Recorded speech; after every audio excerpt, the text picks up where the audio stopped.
सत्संगत जी प्यार से कहना धन्यकार जी। जीवन की परिभाषा क्या है?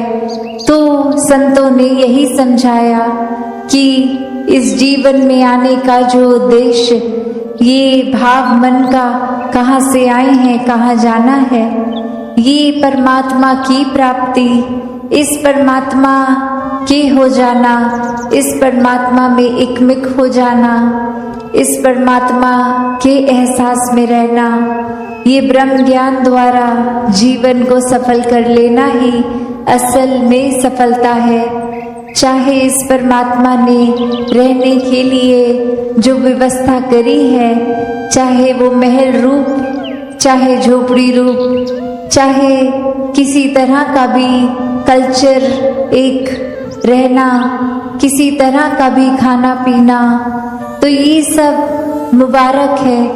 जीते जी जिम्मेवारियां भी निभाना मुबारक है। एक भक्ति करनी है तो जिम्मेवारियों को संसारिक रूप, सामाजिक रूप, ये सेवा भाव तभी आएगा सबके प्रति जब अपनत्व का भाव होगा। तो ऐसे तो जीना है एक अपने कर्तव्यों को पूरे करते करते। पर हर संत ने समझाया कि इस दुनिया में रहना है, पर इस दुनिया में इस तरह खचित नहीं होना कि इस परमात्मा के प्रति ही ध्यान न जाए। ये स्पिरिचुअल एस्पेक्ट जीवन का, इसमें पीछे रह जाए और ये भौतिक जीवन को ही आगे बढ़ाते रहें।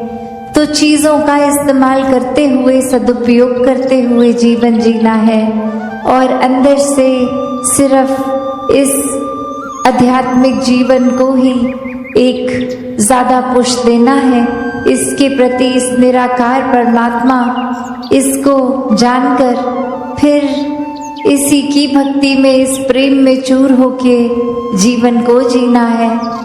तो कैसे संतों ने जब समझाया कि सफल जीवन ये एक तब है जब आध्यात्मिक रूप से पूर्ण हो, एक महल माड़ियाँ, गाड़ी, उपलब्धियाँ, पढ़ाई लिखाई इत्यादि सब मुबारक है, पर वो तब ही सही मायने में मुबारक है जब हर पल में इस परमात्मा को भी शामिल किया गया। वरना तो एक दौड़ भाग ही लगी रहती है। आज कुछ ये चाहिए, कल कुछ और चाहिए, आज ये जो मिल गया, कल फिर प्रार्थना कि इसको बदल दिया जाए। इस तरह नहीं हो जीवन। एक उपलब्धि है तो इतने सालों से उसी उपलब्धि पे है, कोई प्रमोशन नहीं हो रहा। एक उस तरह की इच्छाएं चाहे छोटी सी हो, वो एक बच्चे के अंदर भी हो सकती है और किसी वृद्ध के अंदर भी वो इच्छाओं ने तो अपना काम करते जाना है। तो यहाँ पे आध्यात्मिक रूप जब साथ होता है जीवन में, तो समझ आता है कि इच्छाएं मन में आ रही हैं तो अगर पूरी हो रही हैं उसमें भी हमारी भलाई है, और अगर मन मुताबिक कुछ हो नहीं रहा, इस परमात्मा ने कुछ और चाहा है, तो भी एक इसमें भी भलाई है। तो कोई संकीर्णताओं में, कोई छोटी छोटी चीज़ों को पकड़ के भक्त नहीं बैठते। भक्त भी इस परमात्मा की तरह विशाल होते हैं, अपने मनों को विशाल कर लेते हैं कि ये जीवन में इस तरह छोटी बातों में उलझना नहीं है, ये नफरतों के कारण नहीं बनाने। जीवन में सिर्फ एक बहते जाना है इस परमात्मा की रज़ा में, इस निराकार की रज़ा में, हर पल में शुक्राना भाव लेकर ये जीवन को जीते जाते हैं।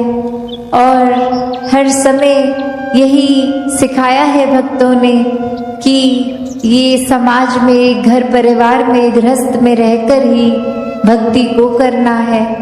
एक अपने मन के जो भी बायसनेस बनाए हैं, कोई भी कार्य से हमने खुद को श्रेष्ठ, दूसरे को नीचा बना लिया है, तो ये एक हमारा ही भुलेखा है, क्योंकि सभी में परमात्मा विराजित है।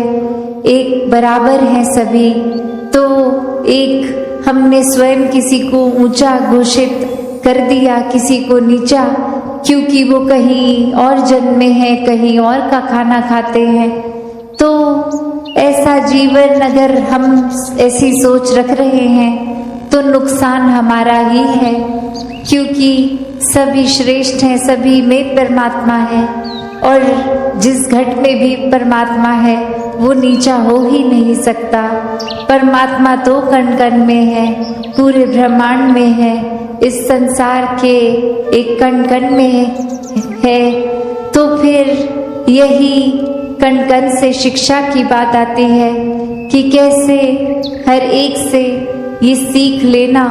और सत्संग में भी जब आते हैं तो वो इस भाव से ही आते हैं कि जो भी आज सुना उसमें से शिक्षा लेकर अपने जीवन को वो वचनों के अनुसार एक ढाला जाए, एक अपने स्वभाव में, चरित्र में ये अच्छे गुणों को अपनाया जाए।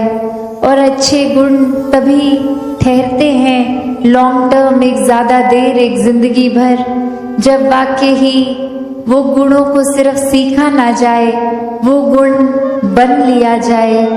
एक बार हम वो गुण खुद जीता जाता बन जाएंगे तो ही हर समय वो हमारे स्वभाव में रहेगा, वरना तो किसी समय है, किसी समय नहीं है वो गुण। तो मानवीय गुणों को हर समय अपने अंदर रखना है तो एक एक गुण को पहले स्वयं बनना होगा, और वो बना तभी जा सकता है जब ये गुण जहाँ से एक स्रोत से शुरू हुए हैं, उपज हुई है इस परमात्मा से, इस परमात्मा से अपने मन का नाता जोड़कर फिर वो गुण बन भी जाएंगे और प्रदर्शित भी होगा जीवन में। इस परमात्मा से ये मन का नाता जोड़ना बहुत ही ज़रूरी है। और कैसे फिर वो मन का नाता सिर्फ कुछ समय का नहीं, हर समय का, एक अस्थिर जो जीवन है, एक डगमग स्थितियां हैं, उसमें भी कैसे स्थिर रहना है। तो बात वही, जिसने भी इस परमात्मा को सही मायने में अपने जीवन में, अपने हर एक पल में डाला है, उन्होंने अपना जीवन बहुत ही सहज भी कर लिया है, स्थिर भी कर लिया है। अब कोई भी परिस्थिति मन को डराती नहीं है।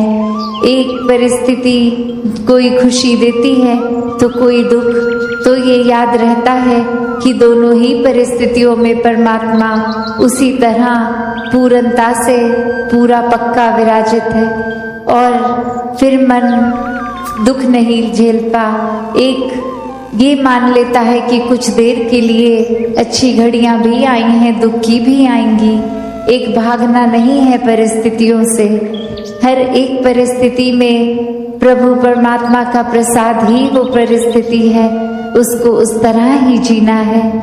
तो भक्तों ने एक भागने को जीवन के साथ लिंक नहीं किया, एक भाग लेने को किया है कि शामिल होना है हर मौके में, अपने जीवन को पूरी तरह से जीना है। और पूरी तरह से तभी जी पाएंगे जब ये परमात्मा भी उस पल में शामिल हो। दूसरों के जीवन के लिए भी वरदान बन पाएंगे जब उनके सुख दुख में एक मन में समर्पित भाव परमात्मा की ओर लिए ये सेवा भाव को रखेंगे, तो ही एक दूसरों के जीवन के लिए भी एक समर्पित जीवन जीकर उनके जीवन में भी अपना पॉजिटिव एक योगदान देते हुए उनके जीवन में भी खुशियां ला पाएंगे। तो ऐसा ही जीवन हर कोई जीता जाए। ये भक्ति हर कोई एक असल में जो भक्ति का भाव है, वो गुण है, उसको अपना कर करे।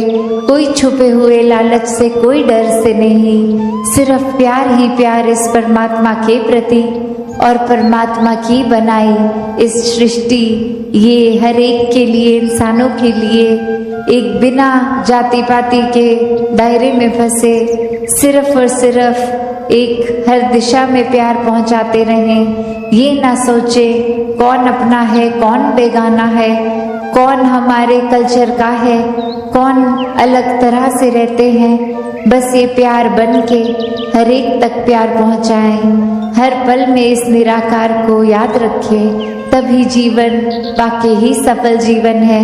वरना तो फिर उसी तरह दुनियावी परिभाषा तक ही जो उपलब्धि आज है कल ना हो, तो फिर उसको एक सफल जीवन नहीं मानता इंसान। तो हर समय ये सफलता में रहना है, इस परमात्मा का सहारा लेकर हर पल बिताना है। जिस तरह अक्सर हम घरों में भी उदाहरण देते हैं कि एक पेरेंट्स की बात होती है और बच्चों की, तो प्यार भले एक बराबर वो बच्चों में, पर फिर भी एक बच्चे के मन में आता है कि दूसरे एक भाई या बहन को ज़्यादा प्यार करते हैं पेरेंट्स और हमें कम करते हैं। तो बात वही कि हमने अपने नज़रिए से देखा, हमने बस यही देखा जो इस आँख ने देखना चाहा, जो इस मन ने सच्चाई मानी कि जो अपने पास है जितना प्यार है उसके ऊपर ध्यान नहीं, दूसरे को क्या मिल रहा है हमसे ज़्यादा या हमसे कम, उस पे ध्यान जा रहा है। तो बात वही कि ये निराकार अगर खुद ही प्यार का एक स्टार्टिंग पॉइंट है जिसका कोई अंत ही नहीं, ये इतना प्यार, और वही इंसानों को ये प्यार अपनाने की बात थी नहीं, प्यार बनने की बात। जितना भी ये God is love and love is God वाली बात, ऐसा ही प्यार जब मन में बसा लें तो फिर तो बिल्कुल भी एक अलग अलग करके किसी को देखा ही नहीं जा सकता।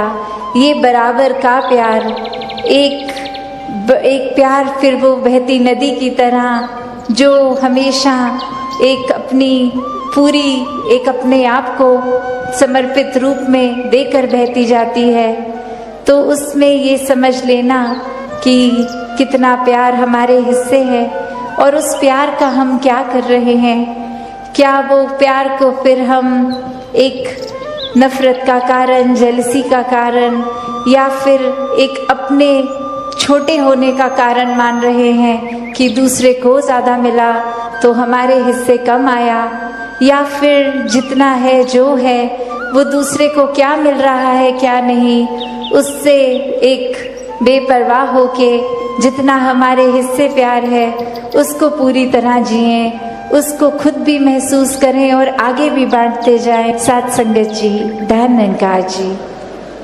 साथ संगत जी, प्यार से कहना धन निरंकार जी। मिशन की हिस्ट्री, मिशन की आइडियोलॉजी के कैसे एक संत जो ब्रह्म ज्ञान प्राप्त करके अपने जीवन में गुण जो एक एक के होने चाहिए, और रोल मॉडल्स के रूप में जितने भी संतों का नाम आज भी सुनाया, ये एक परिवार जो आज की डेट में मिशन इतना बड़ा कि एक एक का नाम भी लेना वो पॉसिबल नहीं है। सब अपने आप में पूर्ण संत किस तरह एक भाव मन में इस निरंकार की याद रखते हुए, सेवा का भाव लेते हुए, समर्पित अपना मन लेते हुए एक जीवन को जो एक पल पल में किस तरह इस दातार को ही समर्पित अर्पित होते हुए अपने मन को जो जी रहे हैं, और किस तरह चाहे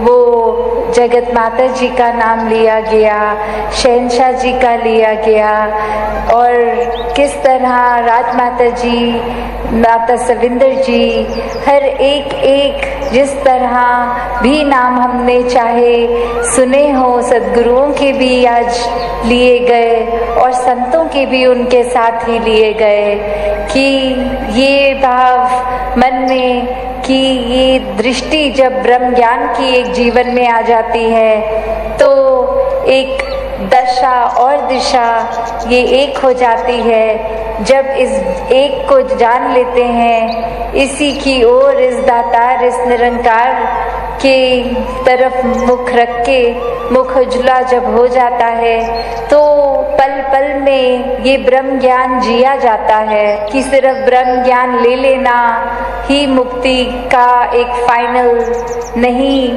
ब्रह्म ज्ञान जीना पल पल। और ब्रह्म ज्ञान पल पल कैसे जिया जा सकता है? वो भाव की दिल को, इस मन को दातार के रंग में हर समय रंगा जाए। ये जो संत हैं, महापुरुष हैं, इनकी चरण रज, इनके जो भी बातें सुनने को मिल रही हैं, इनसे शिक्षाएं, वो सुन सुन के अपने जीवन पे सुधार करना।